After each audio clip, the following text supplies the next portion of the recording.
Hello, everyone. This is Dave March, the Spy Guy, and I'm here with Kev the Orc, and we're going to talk about today about we're doing this show every couple weeks now, and this is our second episode where we take an actor or a director who's very well known for one particular work, and then we talk about their other works and say we can't.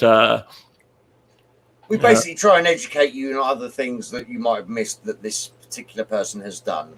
Correct. Giving you our advanced years of knowledge, condensed down into why the hell you should watch it.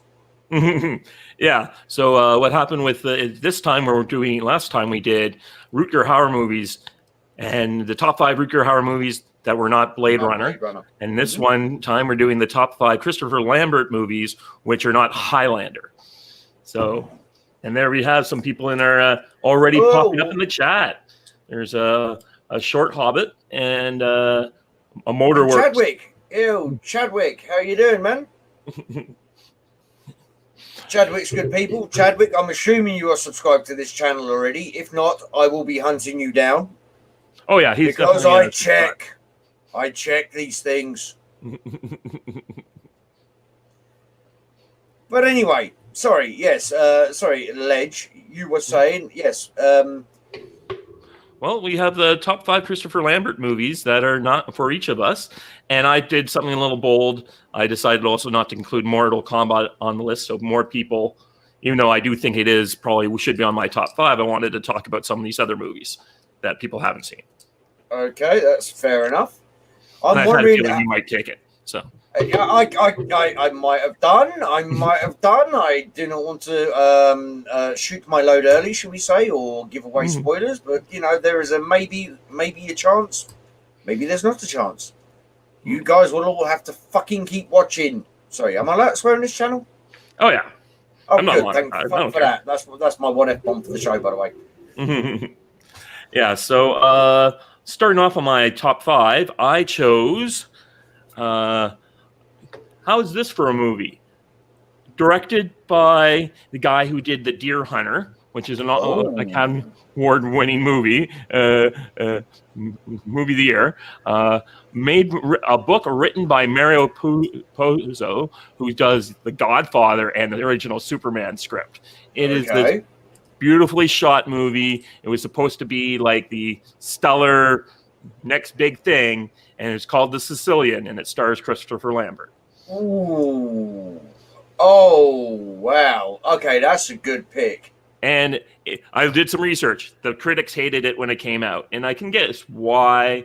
It is from that kind of slower style that Cimino likes. But I just like, you have to be a fan of Michael Cimino, which I am, and he just has this incredible eye for beauty. Like he should have been a cinematographer. He's like the every shot is just like every shot tells a story by itself without any acting needed.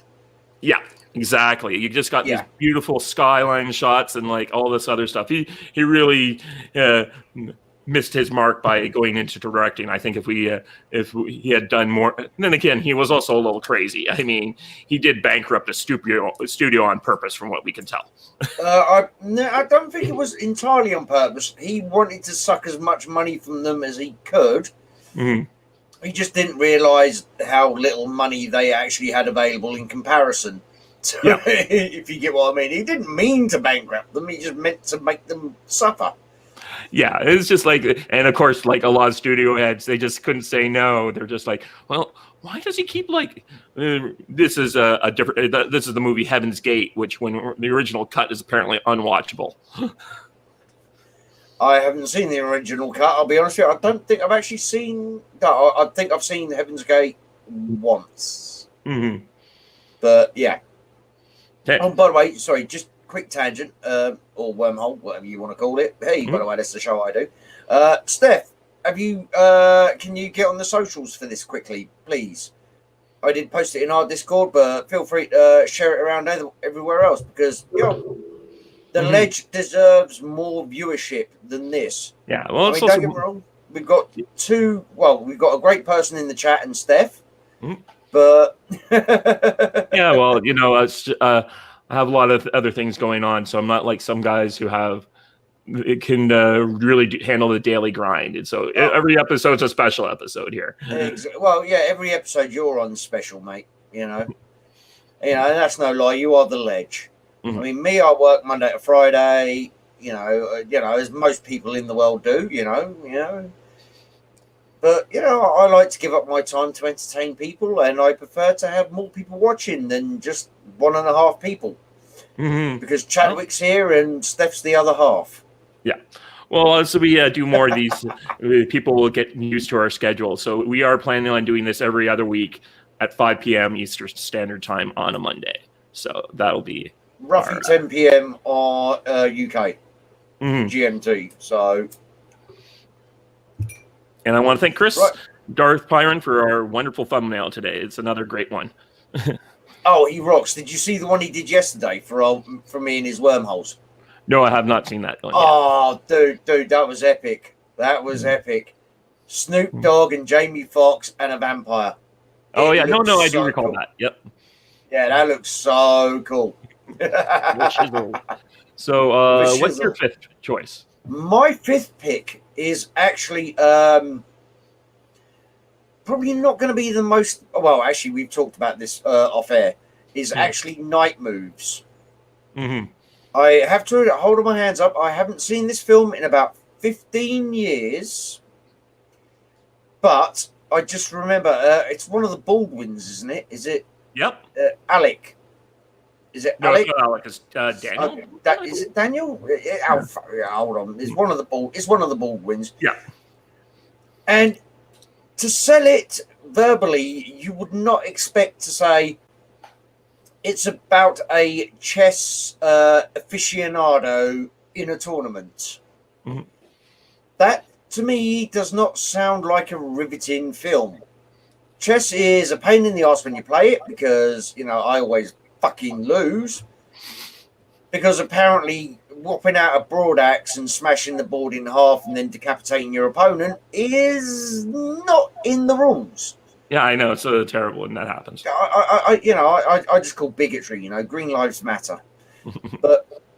But this film, like I say, it stuck with me because I just remember the whole thing. You had the one side of it where he's going through this elimination tournament, and the other side of it is he's trying to figure out who's trying to frame him and set him up at the same time. And it's just like, it was engrossing to me on a cerebral level, just watching the way he's balancing, for want of a better phrase, his work life and his personal life. Oh, yeah. And it's, who's it? Diane Ladd's the love interest? Was it Diane?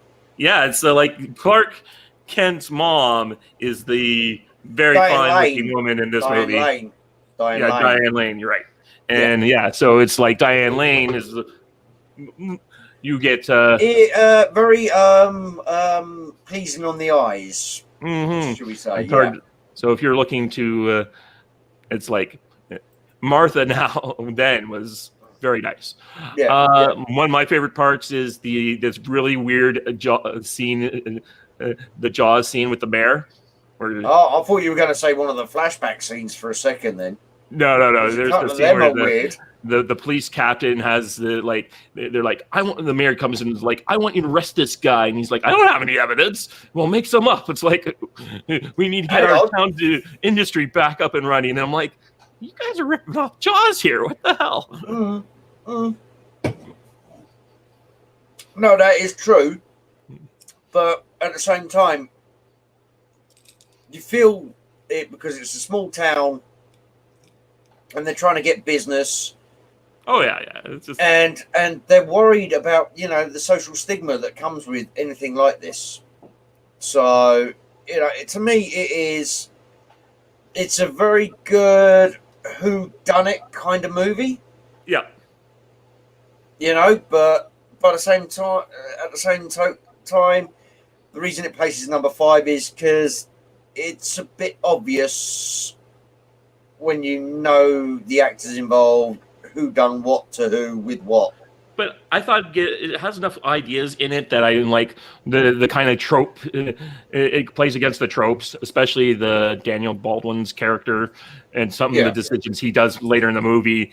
And you're like, oh, okay. Oh, yeah, he went that direction, did he? Yeah, we're doing this. This is actually good. Like, yeah.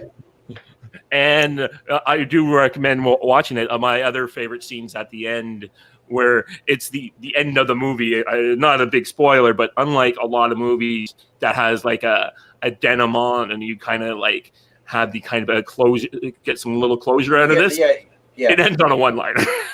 Yeah, it kind of goes, oh, and by the way, bump, done. And it's over, and you're like, oh, I was expecting a little bit more. But that was nice. Waiting for something there. I was actually waiting for something there. Where's my final gone? Where's my finale gone? Why have you just left it there? Yeah. So it's it's a great little movie, and I do recommend it as well. So my number 4 is number 4. Fortress. Oh, one of the original like escape. So it's a set in a dark dystopian future, and Christopher Lambert's an army officer, and his wife, and there's like extreme population control. It's basically America has adopted some of China's rules, shall we say? Yeah. Except for if you have you can't have more than one kid, and if you do, even if your kid has previously died, you go to jail. And Christopher Lambert's character is an army officer who's trying to smuggle his wife and their new baby to Canada. And why would you go to Canada, for God's sake? I mean, I say that this was 20 years ago. It's not exactly current day Canada. Mm-hmm. Yeah. Now people are trying to get out of my country, including me. That's something I'll be seriously looking for and after get my shots, which they finally cleared. I'm waiting for you to say I've sent a care package to the UK. By the way, the oxygen mask only lasts so long, so open it quick. Yeah. We'll see if that's needed. Anyways, So, but then they get, because it's the future, they get sent to this very high tech prison, and they have to figure out a way to bust out. And it becomes this. There's also all sorts of weird, crazy stuff with the head of the prison. The prison is like a cyborg, and there's a crazy AI controlling things as well, like Resident Evil. So it's this great little sci-fi movie that I really love, and I do recommend it to anyone who wants to see Lambert do some. It's also apparently Lambert did a lot of his own stunts in this movie. He did actually on that one. He did, and he does that in a lot of his movies. Yes. So, but no, Fortress is a really great pick, and we might be revisiting that a little bit later, folks. Right, my number 4 pick was actually a less well-known film, and one of the reasons I picked it was because half the time the comments I heard about this film made me fucking piss myself, and that is Beowulf. I'm very glad you brought that one up. I have not seen Beowulf, and I hear it's great. I'm not talking about the Ray Winston, Angelina Jolie one, Beowulf. This is Christopher Lambert's the lead in this Beowulf. And it was a made-for-TV movie. It's fucking brilliant because it's one of those, I wouldn't say it's so bad it's good. I'd say it knows it's bad and it's just embraced it and it's just having fun with it. Mm-hmm. Christopher Lambert is Beowulf in a post-apocalyptic future, and that's one of the things that makes me laugh my arse off when I see comments about this film, is because it's post-apocalyptic future. They have spinning blade weaponry and steam-powered and all this shit, and people have complained about, but they're eating out of tin trays like you get for army meals and shit like this. Why are they eating out of that if they're in the past? But they didn't have a problem with spinning blades of death and giant razor blades that cut people in half, and guns and all the rest of it. They complained about the cooking utensils. And it's a typical Beowulf kind of thing. He's a wandering stranger. He wanders because he feels evil. He goes to this castle which is besieged by an army of people, conglomerate of different landowners who say, "Oh, the devil is in here. We must quarantine the place. Everybody must die in there to cleanse us of the evil." He kills a half dozen people because they're about to murder an escaped servant. And she immediately runs back to them and gets murdered. Because she's like, "No, I don't want to be with you. I want to be with them." And runs off, and he's like, "Okay, bye." Anyway, oh, look, they killed her. Never mind. Goes into the castle. Typical Munster Beowulf kind of storyline. Very, very fun, cheesy action. You've got a very vaguely passable stunt double doing Christopher Lambert's backflips and spinning triple forward flips and shit like that. And it's just an hour and a half of fun. It is an hour and a half of silly fun. You've got good-looking women in tight corsets with push-up bras. One of the women, I believe she was actually like a Playboy playmate or something. She gets a kit off in that, for a couple of seconds, and you think to them, "Hello, the wang is wangling," but it's just fun. It's brainless fun that you can just put on. You can leave it for 5 minutes, go cook your food. You're not going to miss too much, but you can have a good fun time with it. So it is really, really, really one of those. Sorry, my face tracker's gone all sorts of mental here. God almighty, that's that fucking imp I've got controlling the camera. I'm just going to have to... Come on. Right, okay, hold on. Jesus Christ. Focus, you stupid little shit. There you go. Right, okay, I'm back. God, I can't help it. I can't wait till I get some decent fucking help in this place. Right, anyway. Sorry about that. Slight wormhole. I went down there. But that's okay. We have a little time. I have to take off at 5:45, but we can certainly talk about stuff. Well, what's that? Like another half hour, 45 minutes or something? Yeah. Okay, yeah. I keep forgetting time zones. So my number 3 is a moody little horror movie called cop movie called Resurrection. Ooh. And Resurrection, Christopher Lambert playing this cop who's just his relationship's in a little trouble because he and his wife lost their young son, and so we have that drama going on. Plus, there's all this the killer's religiously motivated as he's killing people in the lead up to Easter. So yeah, I can't remember. Was that before or after Chuck Norris did Hellbound? I definitely haven't seen Chuck Norris's Hellbound, so I wouldn't know. I can't remember. Oh, sorry. Let me just have a quick look. What was it? It was... where are we? Okay, I think in the UK it might have been called something different. What was it called again in the US? Oh, Canada? Whatever. Resurrection? Resurrection, yeah. So I'm just looking to see when it was released. No, I've got no Resurrection on the UK-based version, so I think it must have been renamed, which is really annoying. Yeah. Really freaking annoying. But no, because Chuck Norris actually did one at about the same time, if I'm remembering correctly, called Hellbound. Chuck Norris with the legendary Chuck mullet as well. But no, Resurrection. I have to admit, I haven't seen that one. If I have, it was under a different name, and it's not ringing any bells with me at the moment. Okay. Well, it's a moody little, like I said, it's a moody little horror piece, and it's lots of action, lots of gun, not like dark chases down there, kind of a very Seven vibe, and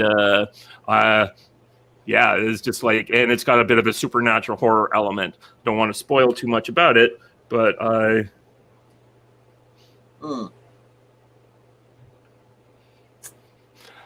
Oh, you're right there, Dave. Yep. Does that work? Yeah, it is work just pinging me about stuff because of stuff. Anyway, so yeah, Resurrection horror movie is that I'm going to really get into why I like my next pick when I give it. So I believe it's your third. Yes, you see, now I was torn between two for my third. Now I'm thinking I might remove my second and put one of the two I was thinking about for my third as my second. Okay. And there's a reason for that. So I think I'm going to do that. My third favourite Christopher Lambert movie, and yes, Haifa, this is nothing to do with you, by the way, in the chat, is actually Mortal Kombat. Now, I really cannot be bothered to go with the whole storyline of Mortal Kombat because everybody knows it.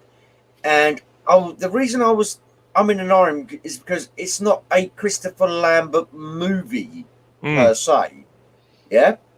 Yeah, he's not exactly the lead. It's the other three actors. He's in the Obi-Wan Kenobi role. Yeah, but he sells the movie to me. Because the other actors were, let's be honest, not that good. For me, the only character I really liked in that movie was Johnny Cage.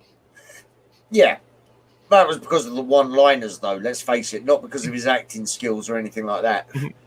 Whereas Christopher Lambert had the one-liners, but in that movie, he actually made you believe he could do what he said. Yeah, that's certainly true. He definitely had a certain authority, a certain Exactly. So, I mean, that's why, like I say, I was torn between two for that.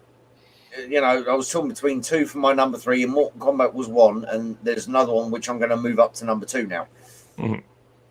But yeah, Mortal Kombat for me, he was just every time he was on screen, he was the boss man. He was in charge. He was, you know, the big kahuna. Whenever he said something, you just felt like if you were in that situation as well, you just go, "Shit, boss. Yeah, boss. Whatever you say, boss." Okay, boss. Me's do that. Me's do's that. That was a really bad Jar Jar Binks impression, by the way. So, by the way, thank you very much to Steph for sticking out the social models. Okay, good. Thanks, Steph. Hopefully, a lot of people will watch this on the replay as well, because I do actually like these, because you pick some ones which I wouldn't have thought of. That's what, and we haven't compared notes, guys. When we do this, we kind of come in blind. We have no idea what the other guy's chosen. No, well, I mean, I do my usual research. I think I just sit there for like 5 minutes and go, what films of his did I really, really enjoy? And then I go from there. If I haven't seen it for 5 years, that's it. But I'll still go with it. Oh, by the way, off air, Dave, I found a channel which has several of these movies on YouTube. Yeah, I'm not surprised. So yeah, but right. So like I say, Mortal Kombat. You don't really need to say too much, especially at the moment with all the hype about Mortal Kombat coming on. Yeah, was it Friday? It's released. But he was the best character for me. He was the best actor for me. He held the screen the best for me in Mortal Kombat. So even though he was more of a side character, he was the most. I mean, I don't remember any of the other characters' actors' names. which is really annoying. The only one is really did anything else is the guy who was Shao Kahn. Shao Kahn. Yeah, I know. Yeah, but he was in things like Big Trouble in Little China, not Big Trouble in Little China, Showdown in Little Tokyo. Yeah, and stuff like that. Yeah. He was on Nash Bridges, American TV show. He did a lot. Exactly. He was there. I was watching The Phantom a month or two ago, and he's the head pirate. Is he? Yep. I haven't seen The Phantom in years, but that just reminded me. It holds up. It's actually very good. Yeah?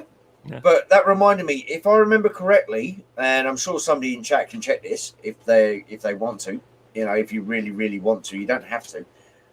But the guy who played Liu Kang played a bumbling pirate in Dead or Alive, the movie spin-off of the computer game of the same name, which had what's it? It had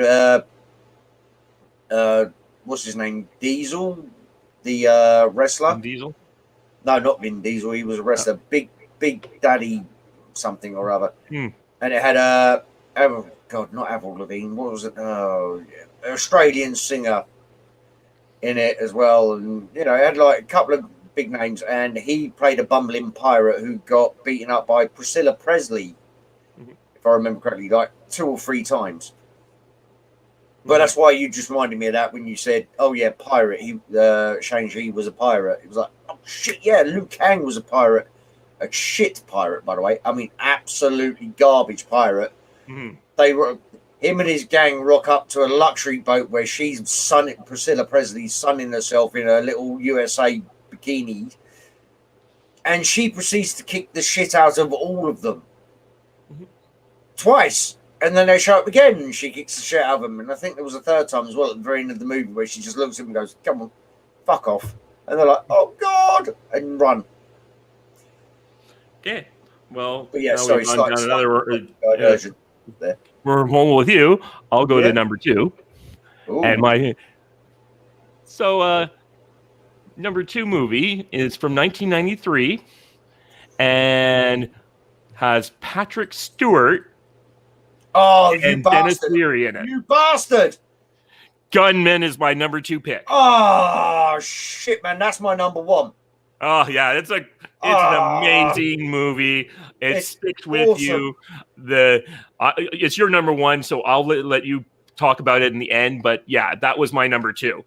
So Gunman is just this crazy movie. And I think, once we get it'll be the last thing we talk about. So I'll save more of my commentary for that movie because just over the top. Mental. Yeah, like you say, over the top. Absolute fun and games on that movie. Everybody's having a blast. Yep. It's so amazing, that film. But that's why I picked it as my number 1. Okay, well, we'll get back to that in a few minutes. What is your number 2? Right, well, originally my number 2 was Fortress. Okay? But since we talked about it, and like I said, there was 2 I was toying with for number 3, I've decided to move Mean Guns up to number 2. Have you seen Mean Guns? I think so. I just don't remember it quite so well. It's been a while. Christopher Lambert and Ice-T. He was the one with the dreadlocks, wasn't he? That was in Surviving the Game. Yep. I can't remember because you got Ice-T, Ice Cube, Ice 3/4 Squared, whatever else as well. But Ice-T. And this one, again, had the feel of a slightly cheaper straight to DVD or, straight to streaming. Well, not streaming services because they didn't have streaming services back then, but, straight to Sci-Fi Channel, late night, cable. And the basic premise is Ice-T. Let me start from the very beginning. There's a new super X-Max prison that has been built. And Ice-T runs the Syndicate, I think they're called. Oh yeah, I was looking this one up because I was like, did I see this? And unfortunately, I have not seen it. Oh, mate. And the whole principle of the whole thing is Ice-T is basically the godfather of the Syndicate, which is like an international gangster organization. Mm-hmm. Right? And he decided, and the day before this Supermax prison goes online and starts getting convicts in, he decides to hold a meeting for 200 of his associates in this Supermax prison. And obviously, going through Supermax prison, you got to leave all your weapons behind and all the rest of it. And he just stands there and he just goes, oh yeah, by the way, you just see Christopher Lambert. They don't focus on Christopher at the time. He just kind of walks in with a cheeky grin on his face and stands in a corner. And Ice-T goes, right, yes, you're all members of the Syndicate. You have all worked for the Syndicate. You all have one other thing in common. You have all betrayed the Syndicate. Oh. So now I'm going to dump a fuckload of weaponry in the room, and last man standing not only gets a pardon from the Syndicate, but gets like $10 million or something, yeah? Yep. And then literally several of his goons have big plastic tubs and they start pouring over the balcony, and there's everything from 9mm pistols to shotguns to assault rifles and everything, and they just pouring it all over the side.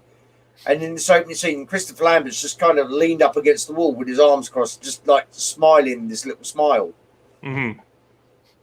And there's another hitman, I can't remember the actor's name who played him, but he came in and he's like Ice-T's right-hand man or something, but he's got a little girl with him. And he leaves her in the car park outside the prison. Mm-hmm.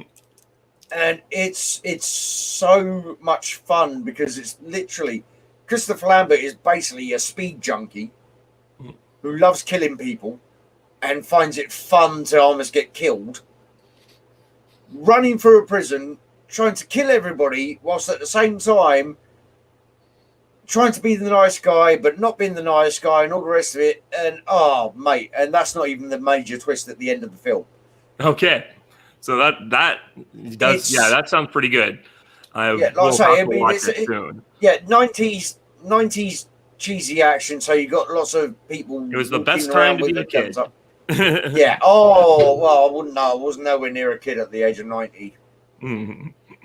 At the age of 90 or in the 90s? Either one's applicable for me. Yeah. Are we on about the 1690s or? Mm-hmm. Sometimes it feels like that around here. Well, no, that's just blame Canada. Oh yeah. Well, thankfully for you, because they finally approved AstraZeneca for most people here. And it's like, what you mean after the well, we shouldn't really talk about this stuff on there because great Mama Susan doesn't like it very much. But you mean for the 26 BCs out of 10 million doses or whatever? It's like, bitch, you got more chance of dying on a chicken bone. Shut the fuck up. Right. And eat your KFC. Yeah. Like, it's just ridiculous. Anyways, I'll go into my number one, and I'm rather surprised it didn't end up on your list. The Hidden. The Hidden is, so Christopher Lambert is just playing a general, kind of businessman, salesman. He's on vacation. He's on a business trip, I think, in Japan. And one night he's at a bar and he picks up this girl, this incredibly gorgeous woman. And he goes back to bed with her. And the next morning, she gets killed by a ninja, or he's on his way back from getting some like the ice or something like that. And she's just killed by a ninja. Straight up all in black ninja, and the ninja, he sees the ninja and reports it to the cops, and the cops are like, there's no such thing as ninjas or stuff. And then it gets in the paper. I think you'll find the ninja is real. Thank God. Yeah, and so the Ninja Clan figures out, oh crap, we have a witness. They start coming after him. But also, what happens is there's this samurai who is deadly enemies to the ninja. So he comes to protect Christopher Lambert from this stuff, and like there's like the Japanese equivalent. Like one of my favorite parts is this Japanese equivalent of Columbo cop is kind of protecting Christopher Lambert early on, and this is a bit of a spoiler, but I loved it. It was just this like the cop's like, there's no such things as ninjas, and then he gets killed, and his last words are like, I guess I could have been wrong about the ninja thing, and Christopher Lambert's like, you think? Yeah, I'm so glad you brought this film up, because I actually vaguely remembered, Lambert with ninjas. I couldn't remember what the name of the film was, and because I didn't bother looking at IMDb or anything like that, because that's not fair. We don't, it's not supposed to be the top IMDb lists or anything. It's the top films we love, from this particular actor or director. I couldn't remember the fucking name of it. No, I've downloaded it a couple times over the years. So I will be looking that one up tonight. Because the best part of that is the train scene. I haven't seen it in over 10 years. So it's basically like the ninjas decide they don't care anymore that people know. They about 30 of them go on a train where Christopher Lambert and the samurai are, and they start just hacking their way down the train like a Train to Busan style. And this samurai is just like preparing all sorts of defense. He's scaring all the people on the front end of the train away from the ninjas. He's like basically like one man standing against this 30 ninjas that are coming to kill them. And he's got, it's great. So if you love sword fights, you love that kind of thing, ancient traditional fighting, you watch. Oh yes, big time. Oh no, I'm so glad, because I couldn't bring it up. I couldn't mention it because I couldn't remember the name of it or anything. Because it was one of those late night. I was going to say had a drink, but that's every day for the Orc, because the Orc says that the Orc likes his alcohol. So yes, do not do what I do, folks. I am an Orc. I am genetically superior to all of you. But yes, I could not remember the fucking name of it to save my life. And like I said, I wouldn't do IMDb. I go off my own personal experiences. And okay, and now we can get back to your favorite movie, my number 2 and your number 1. Gunman. God, I just the fact you have Patrick Stewart there as a like drug lord, Dennis Leary as his like paralyzed drug lord. Yeah, as his like head of his team of like mercenaries.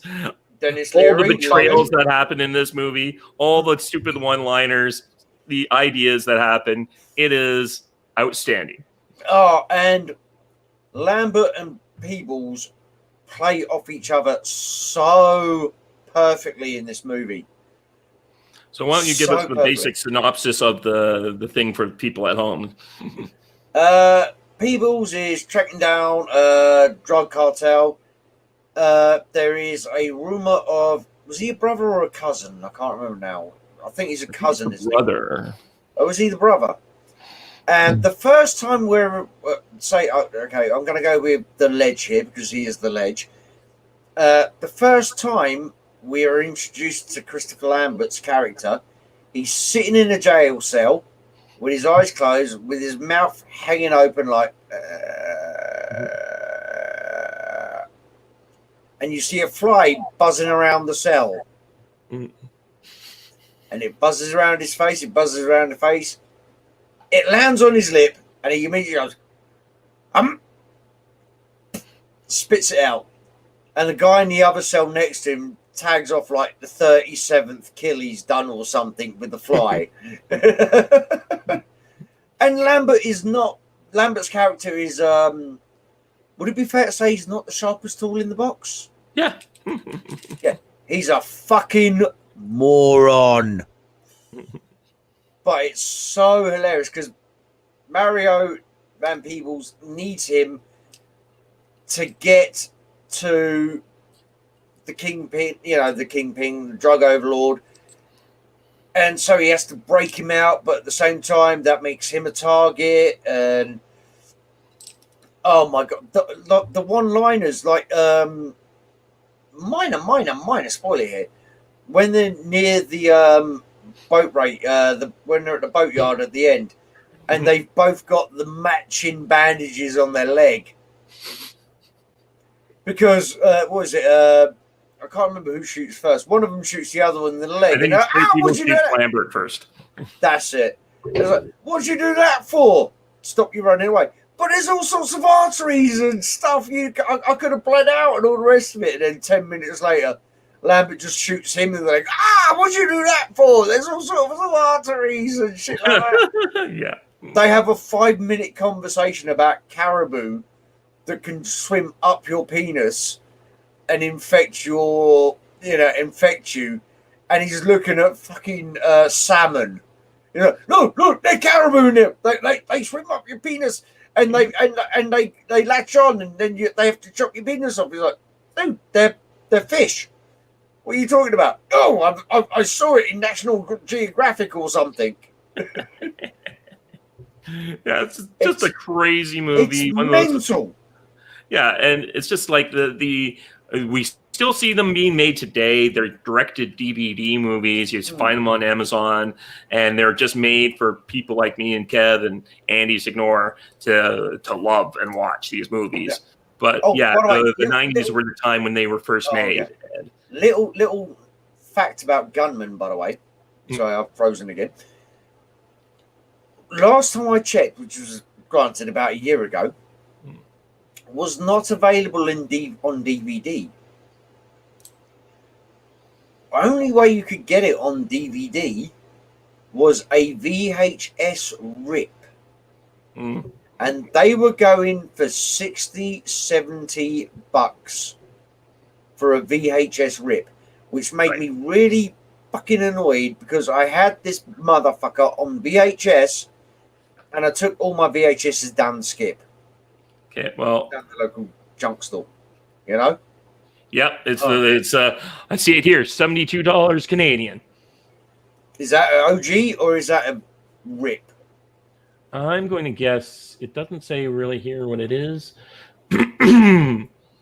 There's a DVD, Amazon price $25.26, but it's not. I don't think it's available. Yeah, so kind of hard to say. Yeah, I'm just having a quick look in used $8.50.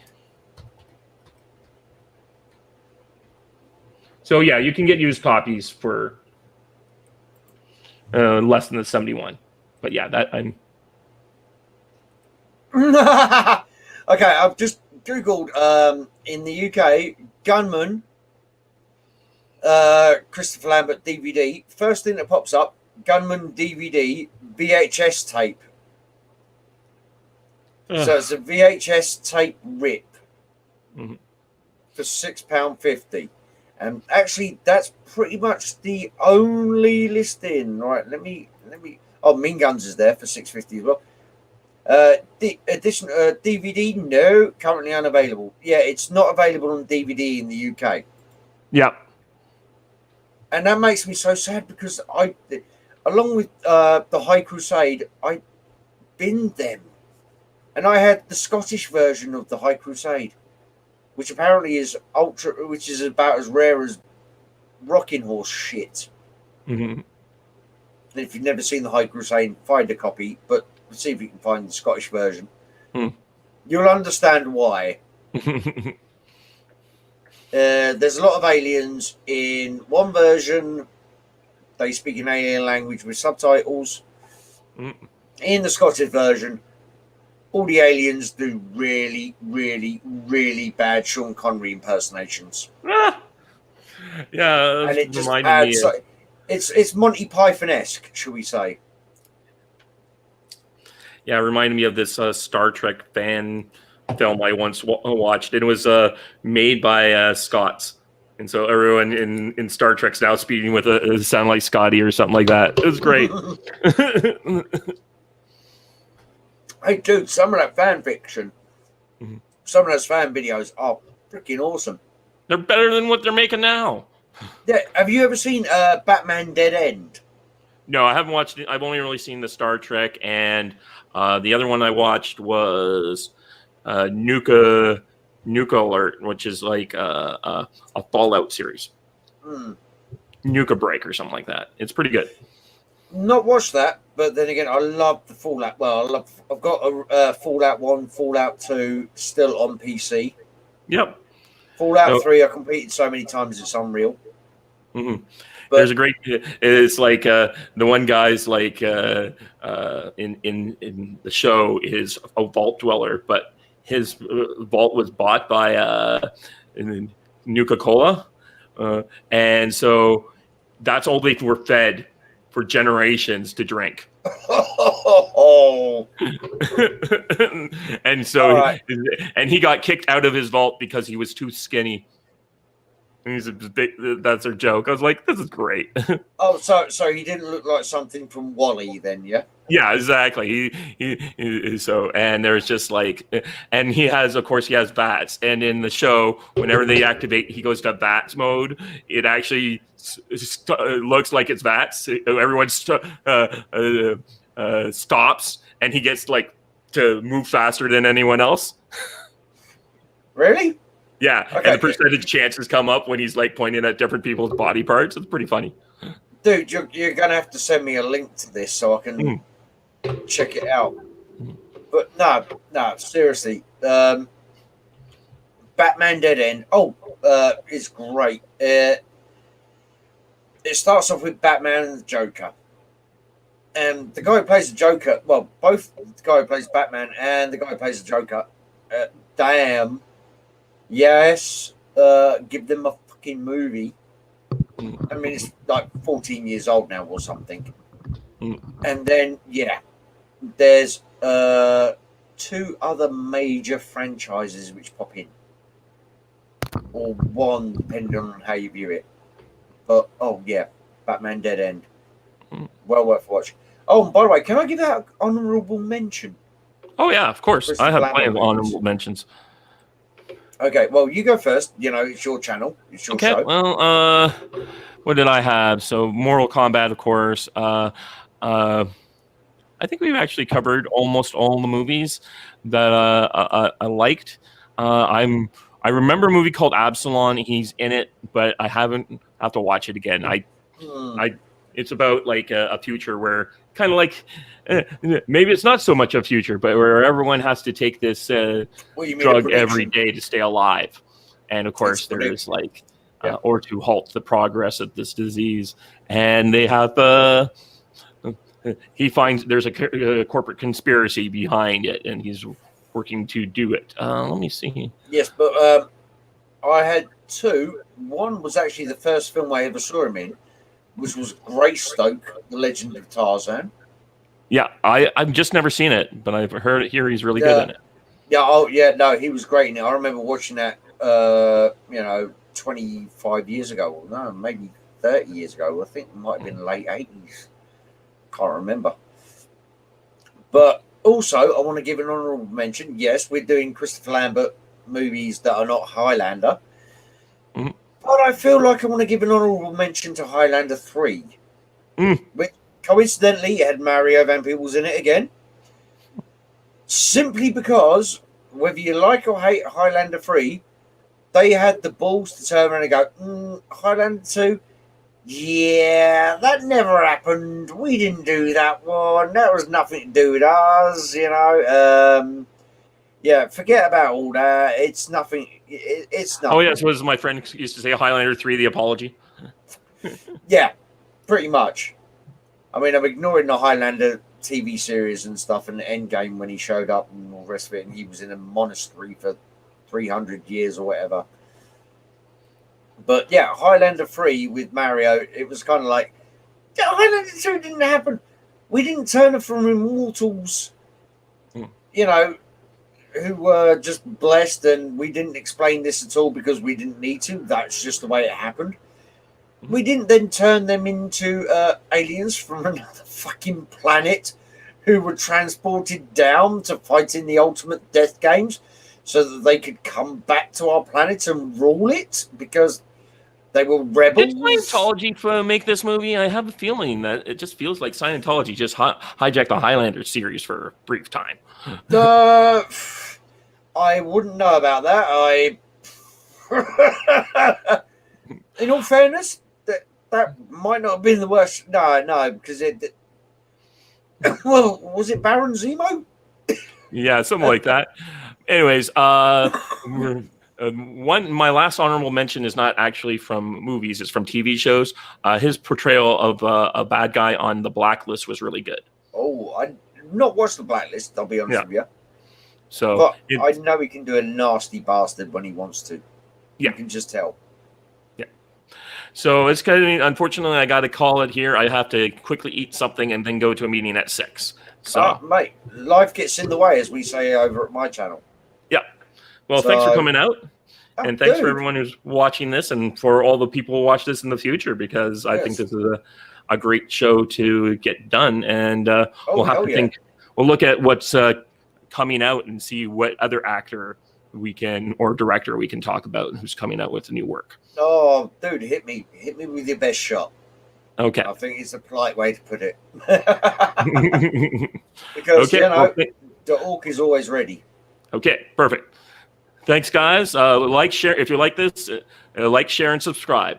Thanks. Bye. Yes, watch it all. Letters.